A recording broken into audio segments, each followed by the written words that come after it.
Hey guys, so today I'm going to be sharing with you how to grind your own wheat flour at home. My name is Melissa K. Norris from the website melissaknorris.com and the Pioneering Today podcast, and I am so thrilled to be a part of this 2020 Grow Your Own Food Homesteaders of America collaboration. Oh, such good information being shared to help everybody through this time to become more self-sufficient and provide for their family. So I have been grinding my own grains and grinding my own flour at home for 10 years now. So I'm thrilled to share with you some of my best practices and some of my favorite mills and some different considerations that you'll want to be taking as you go down this journey and maybe decide to grind your own flour as well. So in order to grind your own wheat at home, you're obviously going to have some type of mill in order to grind the wheat berries up into flour. So you've got two options. There are manual mills, which I'll show you that one in a minute, and then you've got electric mills. Now I have the MCMURRAY 100. I've had a Blendtec in the past, and I've also used a Wonder Mill, but the MCMURRAY is the mill that I use now, and I have to say hands down that it is superior to the other mills. It's quieter, it doesn't spit flour out all over my countertop, and the milling action of the MCMURRAY doesn't get the grains as hot, so the flour itself is cooler, which is good because it means that it holds more of the nutritional value.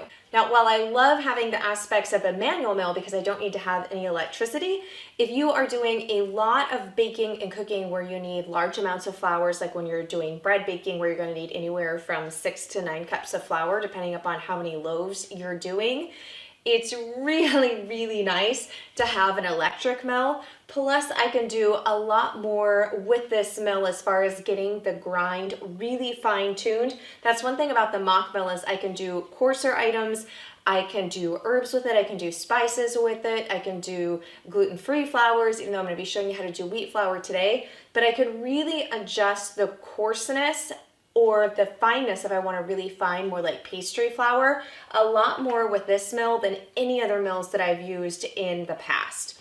So obviously we just need to plug it in and to decide which type of wheat flour we're going to be making today. I'm probably going to be doing either tortillas or maybe some bread tonight. So I'm going to go ahead and use my hard white wheat. Hard white wheat is what I use for any of my bread baking. It has good gluten content and it holds up really well to kneading and anything where you're having breads where we need that good gluten structure for the texture. So this is my go-to for all of my bread baking. And with the mill, we want to turn it on so that our burrs are already moving before we pour our grains inside. I'm going to measure out here. One of the questions that I get asked quite often is how much do I need to grind of the grains? How much grain does that equal into ground flour? So I'm going to be showing you here, I'm going to take a half a cup of these wheat berries. Oh, that's actually the third cup. Let's see here. I'll show you with a quarter cup because I don't know how much flour I'm not sure what I'm making exactly tonight. And that's one of the things with grinding your own flour at home. The majority of the nutritional benefits, you want to use the fresh flour. You don't want to be storing it, so you don't want to grind it and then stick it in the fridge or the freezer, which you can do. But within about 24 hours of grinding, you've lost a significant amount of the nutrition due to oxidization, which is once we've ground everything up. So it's best to grind and then use it immediately in your recipe. So I've got a quarter cup here.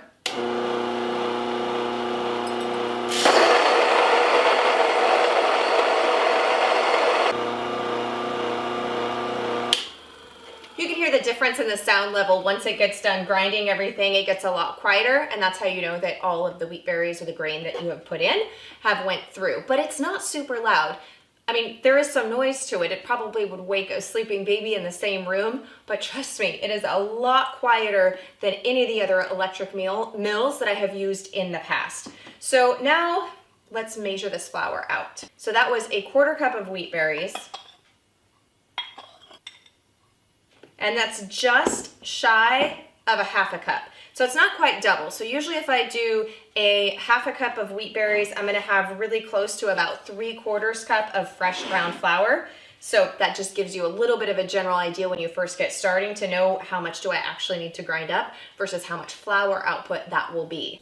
So my favorite grains that I keep on hand and I use the most, as I said, this hard white wheat is the ones that I keep the most of, and I keep a small amount in the canister just right here in the kitchen where with my mill where I can use it with my daily baking. But I keep a large stock, so I buy it in 25 and 50 pound bags in my back pantry, and I keep that sealed up in a food safe 5-gallon buckets, and then I just bring it out as I'm using it so it stays out of light and it stays cool. And that way your wheat berries, when they're stored that way, they will last for years. Where ground flour that you buy from the store, you know, usually within a year, sometimes if it's been sitting on the shelf before you get it, that's about the longest shelf life you have. So being able to grind your own flour, you can store your flour sources, your wheat berries, so much longer than with store-bought flour. And as you can tell, I can store more when it's ground up. It's going to even become more in volume with flour. So it's really great for your food storage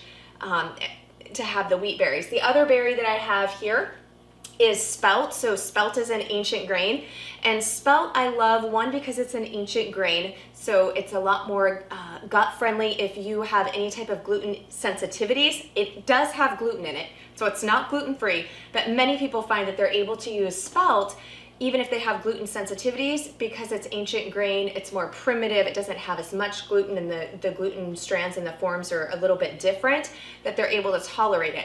But the important thing to know about spelt is it does have some gluten, but not as much gluten. So spelt is better used as a pastry flour. So this spelt's what I use if I'm making like a sweet bread, when I'm doing chocolate sourdough bread. I've got that video and recipe here, so you can take a peek at that. I use it when I'm doing muffins. It's what I use for doing cakes, as well as when I'm doing cookies. An important note to note about spelt though is if you're doing something like cookies, or when it's not in a loaf pan or a cake pan, spelt has a tendency to want to spread out instead of up. So that's just something to keep in mind. If you're using it to bake bread in a loaf pan, you don't oftentimes get quite the height as you will if you're doing something like a hard white wheat. The other grain that I do keep, but I don't use it as often, one, it's a little bit more expensive, but it is a great grain, and that is einkorn. So I keep it up on the higher shelf because I just don't use it quite as often, but it's the most ancient of grains. You can find out more about einkorn, but a lot of people really like einkorn flour. It's got some wonderful properties to it for your health. So those are the main grains that I keep, but I do the majority of my baking and cooking between the hard white wheat and the spelt. One is my pastry flour and one is more my bread flour. And sometimes I'll mix the two together to make a little bit of a mock all-purpose, but it's not a true all-purpose. Like, I can't just mix the hard white wheat and the spelt fresh flour together and use it the exact same way that you would store-bought all-purpose in a recipe. So here is my manual mill, and some of the pros to having a manual mill is obviously you don't have to have electricity, so when the power is out or in an off-grid situation, you're still going to be able to operate it. And the manual mills will allow you to do more oily things like nuts, and you can make nut butter out of them. However, I've had this manual mill for going close to 10 years. I bought it at the same time I started grinding my flour using some of those different electric mills I was sharing with you. And I've only ended up using it about 2 times. We lose power often. I've only pulled it out when our power was out for, gosh, I think it was like 3 or 4 days in a row, and I needed to grind flour obviously to use in cooking in between there. So I just share that to say that even living in a rural area that loses power quite often, I found that my electric mill works really well. One of the disadvantages to a manual mill is you usually can't adjust the grind as much as you can with the electric mock mill. You can adjust the grind to a degree, so you can tighten it down to get it finer and then back it off to get it a little bit coarser. And right here, I'm just gonna I've got a 1/4 cup of the wheat berries, so I'm gonna put those in the hopper. And so you can kind of see how long it's gonna take me to grind this into flour.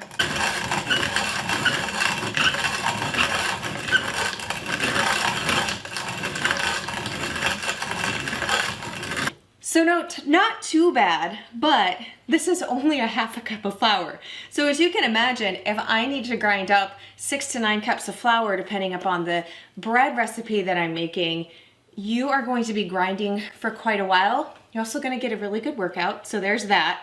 But just so you can kind of see the difference. So if you anticipate that you're going to be using a lot of flour, you're gonna be cooking a lot from scratch, and you wanna be grinding your own whole grains and milling your own whole grains up into homemade flour, I would really recommend taking a look at some of the electric mills like the Mock Mill. They do make a manual mill that is bigger than this one. It is more expensive, but if you're looking at that being your main mill and you really want it to be a manual one, you don't want it to be electric, and that is a Wonder Mill. So I will have links below the video to some of those so that you can check them out a little bit more in depth.